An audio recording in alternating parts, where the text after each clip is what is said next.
Birželio mėnesio pradžioje buvo likusios vos kelios savaitės iki atostogų pradžios, kai mes nusprendėme skristi į Turkiją. Buvome pavargę nuo miesto šurmulio. Dėl šios priežasties pasirinkome netriukšmingąją Alaniją, o Sidės kurorto rajoną Managvato regione. Sidėje teko būti ne kartą. Čia geri smėlio paplūdimiai ir nuostabi promenada. Vėl norėjome pamatyti Sidės miestelį, jo antikos paminklus, jūros peizažus, apsilankyti pažįstamose tavernose. Kelionių agentūrose tuo metu mums tinkančių viešbučių buvo ne tiek jau ir daug. Galų gale liko vos keli pasirinkimai. Vienas milžiniškas 5 žvaigždučių viešbutis ir nedidelis 3 žvaigždučių Ozlem Garden Hotel. Įdomu, kad kaina už viešnagę abiejuose viešbučiuose buvo panaši. Tai visiškai nestebino, nes Ozlem Garden Hotel lokacija buvo akivaizdžiai geresnė. Jūra buvo pasiekiama vos per kelias minutes, o miestelis einant promenadą vos už 15 minučių.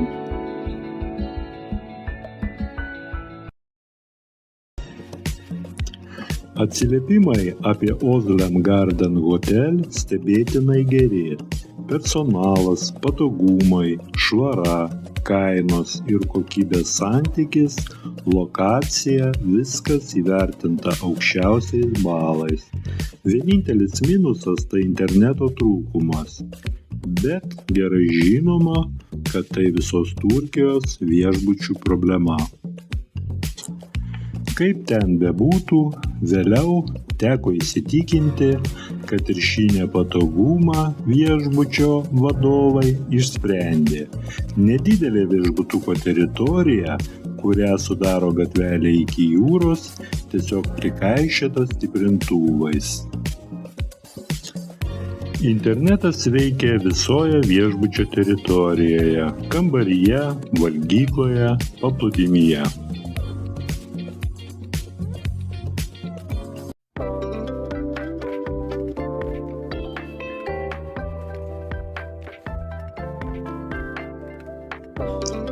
Kelias nuo bungalo prie jūros veda vieninteliu keliu, pro nedidelį baseiną ir valgyklą su baru.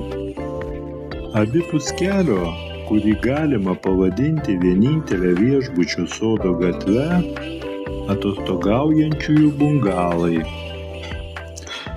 Jau po kelių dienų pažinojome savo kaimynus ir su dauguma praeidami sveikinomės, o su kai kuriais net susibičiuliavome. Viešbučio sode auginami daugiausia vaismedžiai, krūmai ir įvairiaspalvės egzotinės gėlės. Vakarais uždegamos lempos, kelias sodų apšviečiamas neįkyria jaukia šviesa. Sode gyvena katės, kurios dažniausiai renkasi gyventi šalia bungalų, kurių šeimininkai maitina. Taigi, norite turėti savą katę, maitinkite.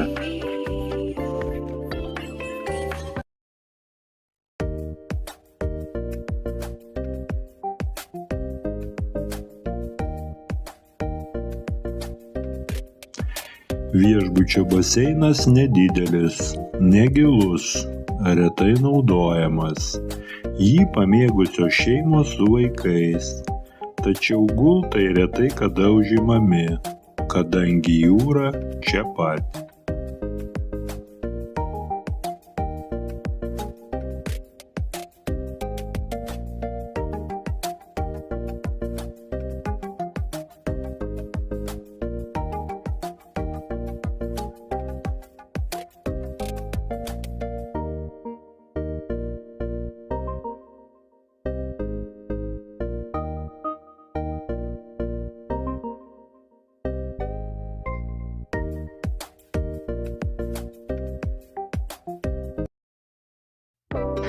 Viešbučio baras nedidelis, tačiau jame yra visko, ko reikia. Stiprių alkoholinių gėrimų, vyno, alaus, limonadų, sodos vandens. Paprašius bus paruošti kokteiliai. Man pasirodė, kad etatinių barmenų nėra, būti vienas kitą keičiantys padavėjai. Alkoholiniai gėrimai ir limonadai berods nuo 10 valandos. Vanduo, sodos vanduo ir airanas visada atskirame šaldytuve. Barmenai malonūs, paslaugūs.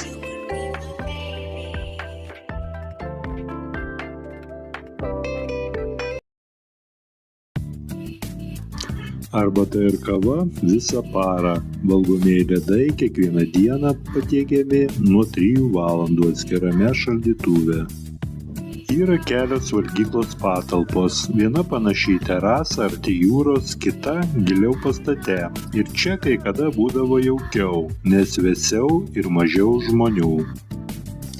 Tiesą pasakius, daugumai valgant norisi matyti jūrą ir dėl šios priežasties terasos patalpa buvo populiaresnė.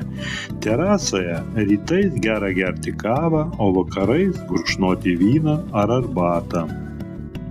Stalai švarūs, nesugrūsti ir dėl šios priežasties patarnaujantis personalas ir kiti praeinantys valgantiems netrukdo.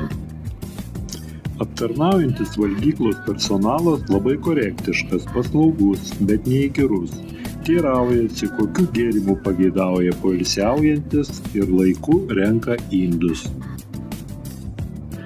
Maisto gausos, kaip dideliuose viešbučiuose, nėra, tačiau vienodų patiekalų nebuvo. Jautiena, aviena ir vištiena kiekvieną dieną. Kelis kartus į savaitę būna kokios nors karštos žuvies patiekalas. Troškintos daržovės, patiekalai iš bulvių ir ryžiai, sūriai, daržovės, saldumynai, vaisių didelis pasirinkimas. Arbūzai, abrikosai, bananai, braškės, žodžiu visko pakako.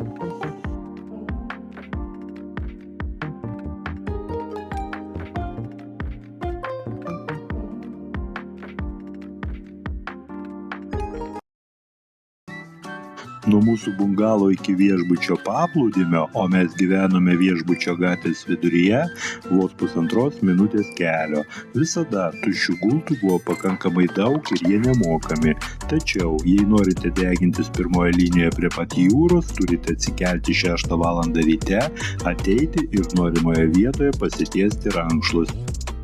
Paplūdimyje prie jūros ant gultų galime pasitiesti tik savo rankšluostį. Neštis viešbučio rankšluosčių negalima. Paplūdimio prižiūrėtojas pamatęs naudojamą viešbučio rankšluostį įspėja apie tai, kad jais naudotis negalima. Jei baltas viešbučio rankšluostis paliekamas ant gulto, paplūdimio prižiūrėtojas jį paima. Vykstant į šį viešbutį siūlau įsimesti savo rankšluostį arba nusipirkti čia pat, pirmoje pasitaikiusioje gatvės parduotuvėje, šalia promenados. Dideli, įvairiaspalviai, stilingi, tačiau ne visada geriausios kokybės kainuoja apie 10 eurų.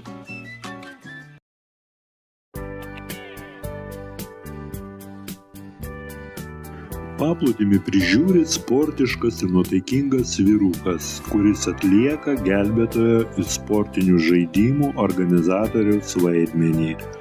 Sportiniai žaidimai vyksta paplūdimyje po pietų. Paplūdimyje gultai sustatyti vieną šalia kito. Taip pat prie kiekvienos poros yra skėtis nuo saulės, staliukai ir po nedidelę šiukšlių dėžę. Iš dalies tai nedidelis minusas, nes rūkančių buvo labai daug ir jie nesivaržė. Mums nerūkantiems reikėjo susitaikyti. Paplūdimys prižiūrimas ir švarus, jūra taip pat švari ir gaivi. Beveik kiekvieną dieną buvo lengvas bangavimas, prie pat kranto negilu. Tačiau, kad paplaukioti toli eiti, nereikia. Standartinis viešbučio bungalas yra 25 kvadratinių metrų, kuriam priklauso kambarys su terasa, privačia vonios patalpa. Terasoje yra stalas ir kelios kėdės, peleninė, nuostabi vieta rytais ir vakarais. Kambaryje yra kondicionierius, šaldytuvas, televizorius, spinta, viena didelė ir viena maža lova. Reikalui esant čia galima gyventi tryse. Yra kelios rozetės, viena prie lovos, kita sienoje priešais lovą. Kondicionierius veikia be priekaištų, kabelinė televizija taip pat be priekaištų, ne 10 kanalų įvairiomis kalbomis. Tiesą pasakius, nežiūrėjome, nebuvo kada, nes nenuobodžiavome.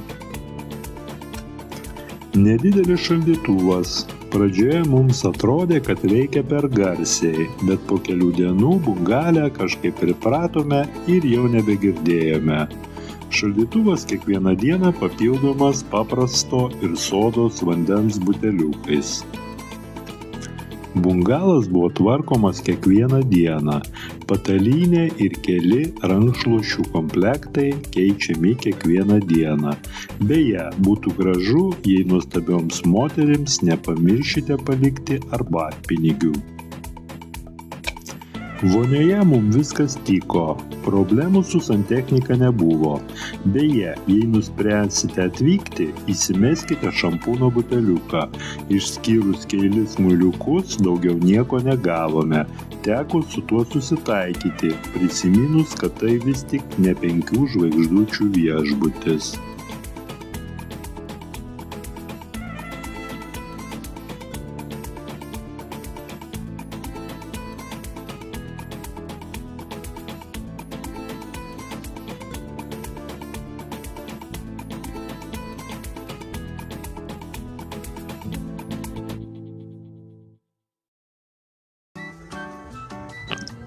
Rytais ir vakarais pasivaikščiodavome promenadą. Rytais eidavome į priešingą nuo miestelio pusę. Abipus kelio tavernos, kelios gatvelės su parduotuvėmis ir prabangus viešbučiai. Kitoje pusėje palei jūrą driekėsi paplūdimiai. Rytais, kol saulė netokia intensyvi, malonu pasportuoti ir pažvalgyti apylinkės. Vakarais, kai saulė nusileidžia, žmonių minia pasipila į promenadą, įvairiomis kalbomis kalbančių poilsiautojų ir vietinių srautas, neskubiai žingsniuoja į Sidės miestelį. Jau minėjau, kad nuo mūsų viešbučio miestelis pasiekiamas vos per 15-20 minučių. Nuostabūs jūros vaizdai, tavernos, kuriuose vakarais groja gyva muzika, dirbančios krautuvėlės, saldumynai smaližiams ir antikinės architektūros palikimas. Visa tai galima surasti Sidėje, saulei nusileidus. Žodžiu, viešbutis paliko gerą įspūdį, tinginių atostogos buvo nuostabios. Administratorius mandagus ir supratingas, neturėjome daug pageidavimų, tačiau visko, ko mums reikėjo, visada atsirasdavo. Viešbutyje gyveno daugiausia vokiečiai ir čekai, tačiau buvo lenkų, slovakų ir net kelios rusų šeimos. Kai kurie šį viešbutį buvo atvykę net po kelis kartus, o vieni slovakai prisipažino, kad šis jų atvykimas jau net 11. Žodžiu, jei sugalvosite ramiai su knyga prie jūros praleisti atostogas, rekomenduoju jums Ozlem Garden Hotel.